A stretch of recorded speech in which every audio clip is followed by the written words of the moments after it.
What's up guys, Gabriel Varga here. Today we're going to be discussing weight cutting, and you guys know this is something that I want to talk about right now because my opponent this last week missed weight, came in 5 pounds over. The fight was canceled. I didn't get to compete and it left a little bit of a sore spot right here.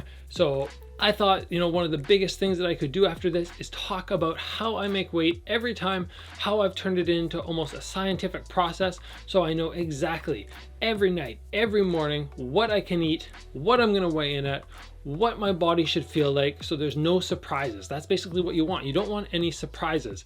And then we'll talk about how I cut that last little bit of weight as well. This is gonna be a great in-depth tutorial for anybody who is not already familiar with the best way to cut weight, or at least for me, this is the best way to cut weight. I've played around with all the different methods, and this for me is exactly what I've broken it down to. So when I go through this experience, this week-long for me experience of cutting 10 pounds, it is as pleasant as it can possibly be. So stick around guys, because after the intro, we're going to be talking about a beginner breakdown of how to cut weight, how to make weight for your upcoming fight.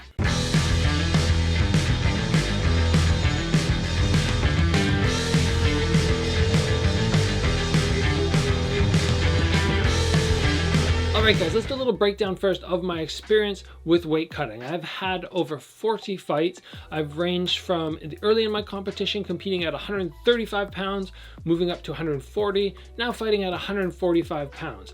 And when I initially started, there was no weight cut involved. I just walked at 137 pounds or so. I weighed in at 135. Then when I moved up to 140 pounds later in my amateur career, I was walking around 145 pounds. Now, I currently walk between 155 to 157 pounds, and I need to get on the scale at 145 pounds. So for me, we're talking a 10 to 12 pound weight cut, which overall compared to a lot of other people is very small. Now this is not an absolute, you can cut more weight than that, but I'm always thinking about longevity and my lifestyle after I compete. I still want to be healthy. I don't want my body to be run down. I don't want my organs to have taken too much damage.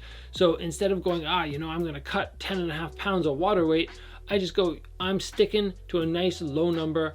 I'm only going to aim for 5 pounds max. I feel like that is a nice comfortable amount that I can do on weigh-in day of the morning of, and it doesn't hurt my head. I don't leave with a big headache, feeling all dehydrated and falling down. My heart rate is not exploding through the roof. I don't feel overly fatigued. It's a safe amount for me to cut. So first, let's talk about the 2 ways that you can lose weight. We have number 1, dieting, just, taking in less food, changing up your diet so you're having maybe less carbs. So every day your body is giving up a little bit of weight. You're dropping on that scale. And you can do that for a number of days until you get exactly where you want to be. And then you can cut off a big bunch, generally for me, the morning of weigh-ins, and that's all water weight. And for me, I like to do a nice even split down the middle. Whatever amount of weight you have to cut, I like to do half and half, diet and water. So for me, that leaves me 5 pounds of dieting to do before I get to my weight cut. Now, this is all going to be trial and error for you, but in my experience and with my current routine, I know it's very easy for me to lose 1 pound per day with a fairly aggressive diet, but enough that I am still eating food throughout the day. I'm not starving. I'm not laying down fatigued. If I need to train, I still can. I have to, draw back the intensity a little, but I can still do it. Now, you probably could diet for 2 days and drop 5 pounds, but like I said, you're going to be starving yourself. So for me, I go 1 pound a day, and that is so easy to do. It's just a matter of just being dedicated with, the complex carbs, cutting those down. I don't eat a whole lot of fruit. I don't eat a whole lot of, any grains. I'm avoiding, one of my favorite things to eat is rice. I avoid that. I'm obviously not having any pasta. And it's just a lot of proteins and a lot of leafy greens. Now, that's not all I'm eating. I do take in other things, but that is the majority of the diet. And as I do that day by day, and you get to know your stomach and how hungry you are and what you should feel like, but every day I lose 1 pound. And when you're losing that 1 pound, I go, okay, I have 5 pounds to cut. It's 5 days of dieting. So let's say my weight cut, or my weigh-in day is Friday. I just go, okay, you know what? I need to start dieting on Sunday. I have Sunday, Monday, Tuesday, Wednesday, Thursday. And each of those days I'll lose 1 pound. So boom, there you have it. By the time I get to Friday morning, I am down halfway. Now, something else that a lot of people don't keep in mind, a lot of people forget when they step on the scale. If you are stepping on the scale every morning, you're going to be much lighter than if you go to sleep. So I always make sure that I just weigh myself generally in the afternoon. That's just a normal time for me to weigh in. So I could be 155 to 175, 155 to 157. Now, if I were to weigh in the morning, I will definitely be 155 max, because overnight, I know this now, 1.5 to 2 pounds of weight is coming off from the time I go to sleep to the time I wake up. And I'll actually jot this all down on a piece of paper. I'm gonna do an example for you guys right now. And you'll see that I write down each day of the week leading up to weigh-in day. I can write down, okay, Friday is weigh-in day, and I'll go, what can I go to bed at? What do I need to wake up at? And that is something important to keep in mind. So what I do, we're gonna do a detailed breakdown here. To make sure I'm tracking everything right, I go, okay, 5 days out from the event, I go, oh, how much am I weighing at night? And I start making a little map. I go, if I am 157 pounds at night, I know I'm gonna wake up at 155 pounds. And then when I go to bed the next day, I go, okay, I need to go to bed exactly at 156, which means I know the next morning I'm gonna wake up 154. And then the next night, I go, I have to go to bed at 155, so I'll wake up at 153. And I keep this process going morning and night, until I know exactly on fight morning or weigh-in morning, when I get up, I'm gonna be 150 pounds max, which leaves me 4 or 5 pounds of weight to cut. So I can go to bed at 152 pounds the night before I'm cutting weight. And I've actually had a number of times where I have had to eat a little bit more food at night. You know, I get on the scale and I go, oh, look at, according to my calendar here, I'm supposed to be going to bed tonight at 154 pounds. So if I'm 153 pounds, I go, you know what, I can eat. I need to put some, again, not heavy carb food, but I need to put some weight back on here so I can drink a little bit and I can put some food in my body, and I'm gonna go to bed exactly at 154. So I know the next morning I'm gonna wake up at 152, and I don't leave anything to guessing. I don't wanna cut too much weight and go, oh, you know, it's weigh-in morning and I only have to go and cut 3 pounds instead of 4, because there's extra energy that I could have in my body there. It's very easy to cut 1 extra pound once you're already sweating. We're talking about 10-15 extra minutes in the sauna, so I might as well have that extra energy. So this is all about being very scientific and making sure that your body is in that ideal state where you're not too exhausted to compete. Now, I want to take a moment, guys, and talk quickly about when is the ideal time to cut your water weight. And for me, I've never really understood the idea of, you know, let's say it's Friday morning and I need to make weight, on Thursday night doing a water cut, because then I have all night where my body's dehydrated, and then I gotta wake up the next morning generally and cut more weight, and you're just putting your body in a elonged state of distress. So I've actually talked with other fighters about this, Raymond Daniels in particular, which you guys should know. He's an amazing kickboxer, karate athlete, and now competing in MMA as well. And he has the same idea as me. He goes, why would you want to put your body in a state of stress for too long? You can only drain your body of so much water. And he had a great analogy. He's like, take this orange. He cuts an orange in half and he goes, take the orange. He does this with his students. He goes, if you squeeze the orange and you put in 50% effort and it drains, and you fill a cup up about this much, and then you wait a whole bunch of time, let's say 10 hours, and you come back, it's not like you're gonna have more liquid to drain in this orange. It's gonna be the same amount of liquid. But if you take the orange and you just squeeze it all at once, you're gonna get the same amount of liquid. So why don't you just do it all in one go? The only reason I can think that you wouldn't do your entire weight cut in one go is if you were cutting so much weight. Like if you're going, for myself, I'm cutting 10 pounds, I'm sweating off 10 pounds of liquid. I probably don't want to do that all in one go, because we're talking probably 2.5 hours in the sauna, and that's probably getting dangerous. But in my opinion, in that scenario, you're cutting too much weight. So if you're wanting to stay fit and healthy and safe, you stick to that lower amount where you're doing 50% diet, 50% water weight. So again, this is just my personal opinion. This is just something that I've learned that my body likes, but I do all my water weight cut in one go, and I do it as close to the weigh-in as I can. If my weigh-in period is 9 a.m. to 10 a.m., just like happened this last week with Bellator at 252 Bellator, I am there at 7 o'clock in the morning to start my weight cut, and I go, okay, I want to have a nice buffer, so I give myself 2 hours, so when 9 o'clock rolls around, I can get right on the scale. If I'm done at 8:30, I only have to wait half an hour. In this last instance, I think I got on the scale at 9:20, just because I went around 9. I'm like, oh yeah, I still have 0.2 of a pound to cut. So I just went back, started again. Just took a little bit longer because you have to walk back and forward and you have to get all warmed up again. But yeah, overall, I like to get as close as I can so my body is in that dehydrated state for a minimal amount of time. We're talking less than 3 hours where I am dehydrated, and right away I'm getting fluid back into my body. Now, if you decide to follow my advice and you're gonna cut all your water weight on weigh-in morning, let's talk about the different methods that you have. You have number one, getting in a hot, dry sauna, like one of those, just a big room. You have number two, getting in the hot bath and sweating off in there. You have number three, getting into a sauna suit and getting on the treadmill. And the most recent one, which I had the opportunity to try for the first time this past week, is number four, and that's getting in a portable sauna. Now, in my experience, I have never tried a sauna room for more than a few moments, maybe at the end of a weight cut when I've already done something else. It's just to get off the last pound. But I have never done it because I know from experience, just from going to the local rec center, going to the pool, that being in a room that's so hot with my head in there is just unpleasant. And I spend the whole time in the sauna with a jug of water dumping it on my head, but you cannot do that in a weight cut. Your skin's gonna start absorbing that liquid. So I've never even bothered trying to cut weight in an actual sauna. I just know it's gonna go terrible for me. The method number two is getting in a hot bath. And I tried this a number of times because people just raved about how quickly you can cut weight. The water temperature just goes up really enormously high. Like a hot tub is normally in Canada, down in the States, about 104 is quite hot for a hot tub. 103 is nice and comfortable, 104 pretty hot, 105 is getting roasty.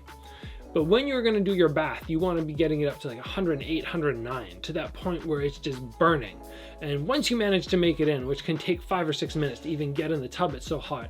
People were telling me, oh, you only have to be in there for 10 minutes. And in 10 minutes, you can cut 3-4 pounds of weight. You're sweating so much. And I tried it and it never went well for me. I ended up having to get out. I'd spend 3 or 4 minutes in there, maybe 5, and I'd have to get out because I was getting dizzy. And then I'd spend 10 minutes on the floor trying to recover. Then I'd get back in. And I remember one time putting on a timer for 3 minutes and counting in my head. I'm like, okay, my eyes are closed. I'm gonna count to 180 and I can get out. And I don't know what happened, but I looked over and I thought 3 minutes was up and it had only been 45 seconds. It was like torture. So I gave up on that method of cutting weight. I think it's very dangerous. My body did not enjoy it. So generally for me, the type of cutting I do is putting the sauna suit on and getting on the treadmill. And this one has been the best for me up to this point. I always feel like on fight day, I'm fine. My muscles are a little sore from doing that run when you're a little exhausted. You don't have as much energy as you normally would, but I still feel good. I still feel healthy, and I'm ready to compete the next day without having any dizziness. But like I said, it is a little bit exhausting because you are going for that run. And generally I run for 5 minutes, I walk for 2. I run for 5, I walk for 2. It takes me about hour and 20 minutes overall with some stretching and stuff to cut that 4 pounds, let's say. Now, this past week, Bellator, for the first time because of COVID, brought portable saunas for us because they didn't want us getting into an actual sauna where we're in close contact with others. So we each had the option of having a portable sauna in our warm-up room. So I said, yes, please, I'm gonna take one of those and I'm gonna try it out for the first time. So I put my sauna suit on in the morning, a little bit of a rub all over my body that really helps you sweat more. So I just put the rub on, I put the sauna suit on, I went down, I did a little bit of shadow to start getting warm, little stretch, and then I got into my portable sauna. And I have to say, this was the best weight cut experience I've ever had, because the portable sauna, as you guys can see here, I'll throw up a video, your head sticks out. And because your head's sticking out, even with the toque on, I feel like the overheating factor, which normally happens in a dry sauna, one of those cedar saunas, your head is not overheating. So even though your body's very warm, you don't get that dizziness, that rush to your head where you feel like, oh, this is terrible. And it took me, I did 12 minutes in, this was just a random guess for me. It was the first time I'd done it, but I did 12 minutes in the sauna, then I jump out and I do 3 minutes of shadow boxing. I take a minute off and then I start again. And I did that for about an hour and 20 minutes and I cut pretty much right on 4 pounds, and it was a nice, comfortable cut. I was so happy with it. So yeah, I mean, I'll do another video on this portable sauna so you guys can just see it in more detail. I can talk about it in more detail, but those are your basic weight cutting methods. You can do the dry sauna where your head's in it. It's a big room with lots of other people. You can do your bath, your overheated, very, very hot bath. You can put a sauna suit on, do some type of workout, biking, running, shadow boxing, light pads, or you can try the portable sauna. I think those are the 4 basic options, which seems like most people utilize. And yeah, my favorite is definitely the portable sauna now. And it's very important for you guys to learn. Every time you do a weight cut, you need to learn from trial and error how much weight you cut per, let's say, 10 minutes. Because I've had a lot of people tell me once they get going, once they start really sweating, they cut 1 pound every 10 minutes. Now that will depend on what kind of water loading process you did. That's a very important part of weight cutting. We'll talk about that in a moment. If you don't do a lot of water loading, you won't have as much water to give up. But for me personally, I find that it probably takes about 15 to 18 minutes to cut a pound of water.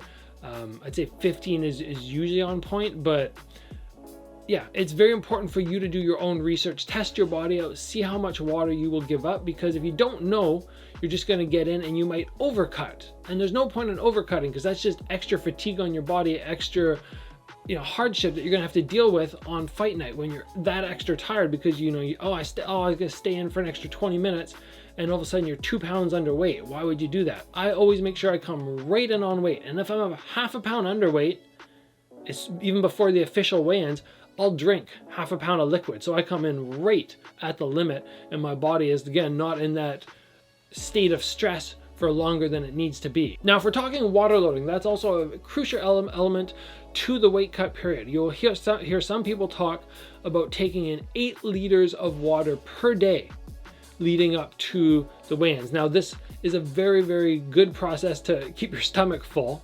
You're putting in all that water. You don't even have that much room to be eating. But personally, for me, I do about 4 or 5 liters a day, and I don't do any more than that. I've tried 8, and I just found I spend the whole time running to the washroom throughout the day. It's so hard not to go to the washroom any longer than 20-minute increments, and it's just so frustrating. And I've tried both methods, and I go, you know what, 4 or 5 liters a day with my little bit of food, I feel full enough, I'm not starving, and my body seems to have lots of liquid to give up. There's so many little details and personal details that you will find that your body responds well to with weight cuts. Like I said, it's all about trial and error. I'm giving you guys the tips that work well for me, but as you guys do your own research, you do weight cut number 1, 2, 3, you start getting up to 10, you will start learning exactly what your body needs, exactly how to make weight, and as long as you really pay attention to the little details, every time you learn something, and you can utilize it in your next weight cut to make the experience that much better.